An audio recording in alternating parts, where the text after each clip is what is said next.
Bones not only give shape and support to the body, but they also serve as storage for minerals, salts, and play an important role in the formation of blood cells. हमारी जो body है, बाहर से हम जैसे दिखते हैं वैसा हम कैसे दिखते हैं, क्योंकि हमारी बॉडी के अंदर बोन्स होती है जो हमारी बॉडी को एक पर्टिकुलर शेप दिए होती है और हमारी बॉडी को सपोर्ट करती हैं। हमारी बॉडी को शेप और सपोर्ट देने के अलावा बोन्स क्या करती हैं, मिनरल्स, सॉल्ट्स को स्टोर करके रखने के लिए स्टोरेज का काम भी करती हैं। इसके अलावा दूसरा जो इम्पोर्टेंट रोल और है वो है ब्लड सेल्स की फॉर्मेशन करना, ब्लड सेल्स को फॉर्म करना।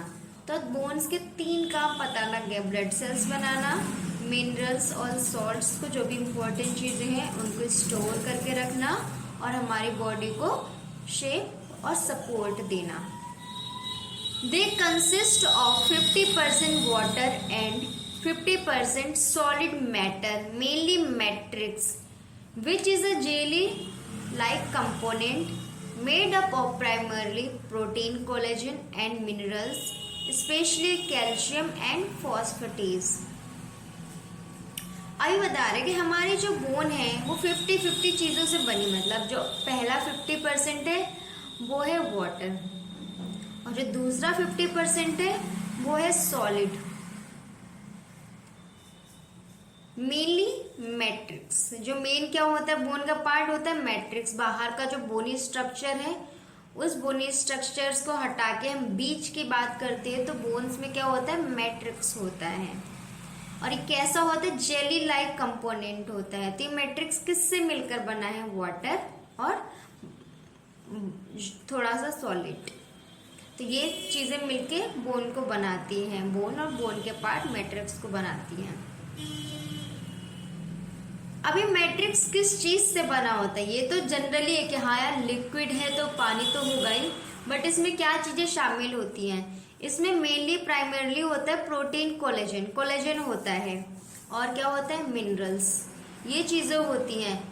और स्पेशली इसमें क्या होता है, पाया जाता है कैल्शियम और फॉस्फेटेस।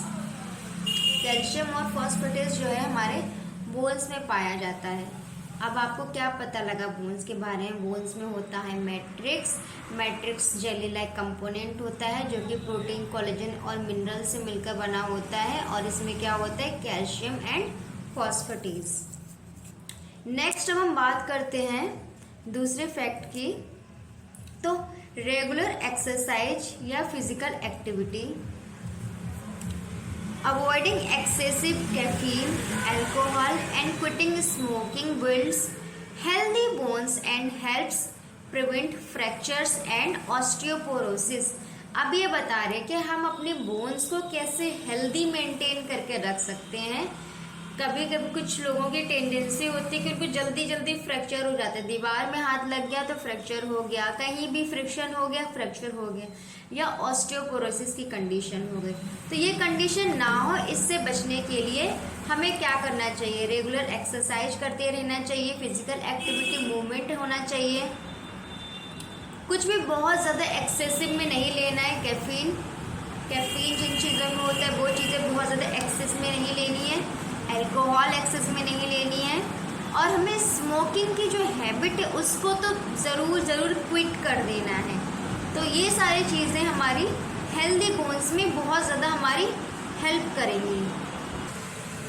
अब नेक्स्ट पढ़ते हैं, bones are rigid structure that when combined with the 68 joints of the body permit motion of various types.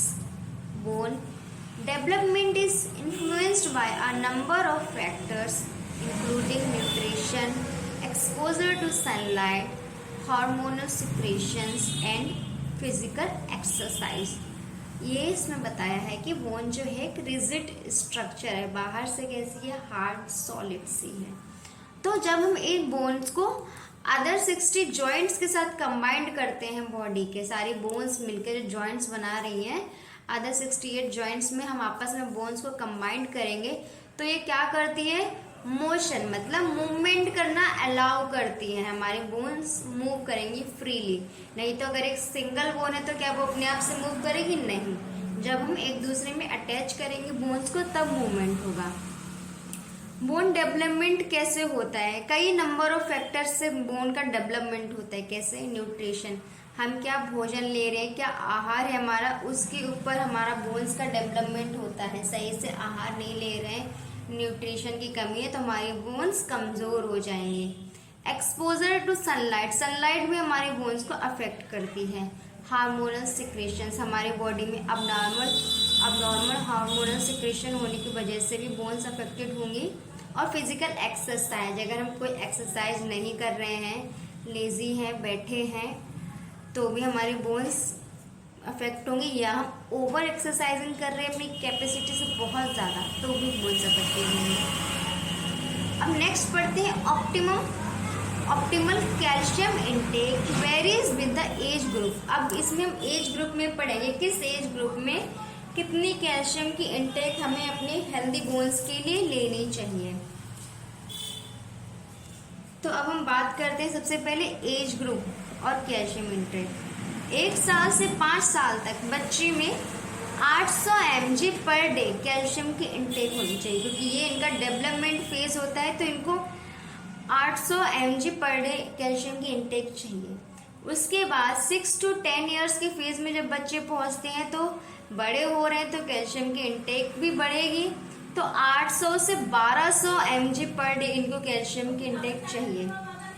अब आते हैं 11 से 24 साल। अब ये धीरे धीरे अडल्ट होने वाली स्टेज आ गई। 11 से 24 साल में हमें चाहिए 1200 से 1500 mg पर डे। अब उसके बाद 25 साल से 50 साल तक के जो लोग होते हैं उनको चाहिए 1000 mg पर डे कैल्शियम इंटेक। उसके बाद 50,000 से अब जो लोग होते हैं उनको चाहिए होती है 1500 mg per day. 1500 mg per day उनको कैल्शियम की रिक्वायरमेंट होती है। तो ये ईयर वाइज कितनी एज है उसके हिसाब से कैल्शियम की इंटेक बताई गई है। इसके अलावा कुछ स्पेशल केसेस हैं, जैसे प्रेग्नेंट या लैक्टेटिंग वुमेन, जो वुमेन्स प्रेग्नेंट हैं या दूध पिलाती है, फीडिंग करती हैं, तो उनके अंदर कैल्शियम की इंटेक होती है। उनको मतलब उनको लेना है 1200 से 1500 mg पर डे। पूरे दिन में उनको 1200 to 1500 कैल्शियम लेना है, क्योंकि वो खुद के लिए तो ले रही है, बट जो बेबी है उसके लिए भी उनको चाहिए, रिक्वायरमेंट है उनकी। इसलिए प्रेग्नेंट मदर्स की रिक्वायरमेंट ये 24 से 50 एज वालों के जैसे होती है, मोस्टली इतनी 1500 तो होनी ही चाहिए। Post menopausal women on oestrogen replacement 1000 mg पर डे। अब जो वुमेन्स हैं जिनका मेनोपॉज हो गया है, मेनोपॉज के बाद की स्टेज है, अब उनकी मेंस्ट्रुएशन साइकिल स्टॉप हो चुकी है, तो उनको चाहिए होती 1000 mg पर डे कैल्शियम की requirement. Post menopausal women not on oestrogen replacement 1500 mg पर डे। अब ये दोनों अलग अलग टाइप से हैं। तो जो पोस्ट मेनोपॉजल वुमेन है जो एस्ट्रोजन रिप्लेसमेंट पे चल रही है उनकी 1000 है, बट जो पोस्ट मेनोपॉजल वुमेन है जो एस्ट्रोजन रिप्लेसमेंट नहीं कर रही हैं, ये एस्ट्रोजन रिप्लेसमेंट पे चल रही तो इनकी 1000 mg पर डे है। ये एस्ट्रोजन रिप्लेसमेंट पे नहीं है तो इनकी 15